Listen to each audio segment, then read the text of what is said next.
I'm here to talk about black holes, as you've been probably reading my blog post. I just wanted to summarize everything that I've said and just start over and let you guys know the importance and what is a black hole. So first of all stars shine by burning light, and burning light elements like hydrogen. And the largest ones, intense heat fuses these elements into heavy ones like carbon, silicon, and inevitably iron. Like hot air in a balloon, heat and light from these nuclear fuels creates an outward pressure that prevents the star's massive outer layers from collapsing inwards. Eventually, when the fuel runs out and the energy flows out through the star off the space because it can't go on forever. Since the fuel runs out, the star starts to shrink and can no longer hold itself up against the pressure and will collapse. This basically turns into a neutron star. The density of a neutron star can be visualized as the magnitude of a mountain crushed together in the size of a tiny neutron. Neutrons are known to withstand incredible pressures, but if enough matter falls onto them beyond a critical verge, they can crush down to nothingness. When that happens, a black hole is formed.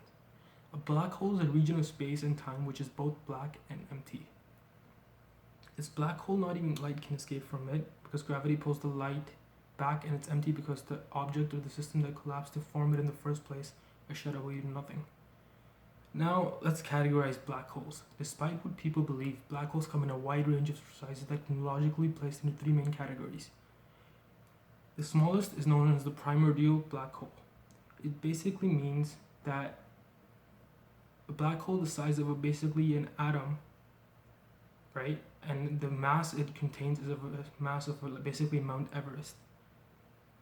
Basically, these black holes are not caused by gravitational collapse of stars, but instead they are an aftermath of the universe's early expansion.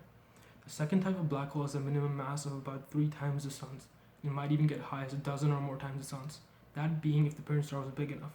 They are caused when a massive star collapses on itself, unable to keep its structure as it fades away into its demise. The largest type of black hole in the black hole rating system are called supermassive black holes. This kind of gives it away. These are black holes with a greater mass than potentially a million combined suns. They can also be as wide as our entire solar system. Evidence suggests that at the heart of every galaxy contains a supermassive black hole. Our galaxy's supermassive black hole is called Sagittarius A and has the mass of around 4 million suns, and it is about 26,000 light years away from Earth. Now, let's see what would happen if you would fall in a black hole.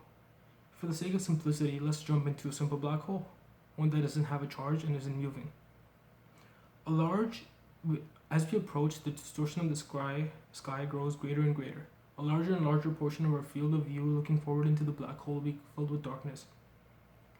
At a point where half of our field of view has been swallowed up to the darkness, we have reached the photon sphere. At this point, light is basically orbiting the black hole. But it doesn't necessarily leave it either. Instead, at this magic point, light photon spheres can actually orbit.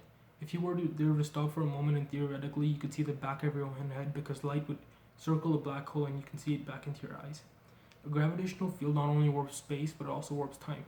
And for the most intensive purpose here on Earth, we never have to worry about that. But near a black hole, a person looking at you from far away would see something strange. They wouldn't see you get sucked into a hole quickly. Instead, they would see your approach become slower and slower until you reach a point known as the event horizon. So to a person watching you fall into the hole, that would be where your journey ended. You would seem almost frozen in space. The light coming off your body becoming increasingly redshifted unless you simply fade into nothingness. They would never see you cross the event horizon. However, of course, for you, everything would seem fine. You would continue to pass that horizon to your now inevitable death.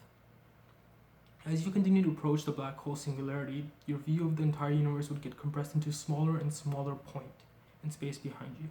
If the black hole we're jumping into was large enough, things actually might be quite comfortable. We know that we're never going to escape, that our lives are over, but it might take us hours to actually reach a point where things start to hurt. Why would they hurt? The closer you get to the singularity, the more significant the difference in gravitational pull is across space.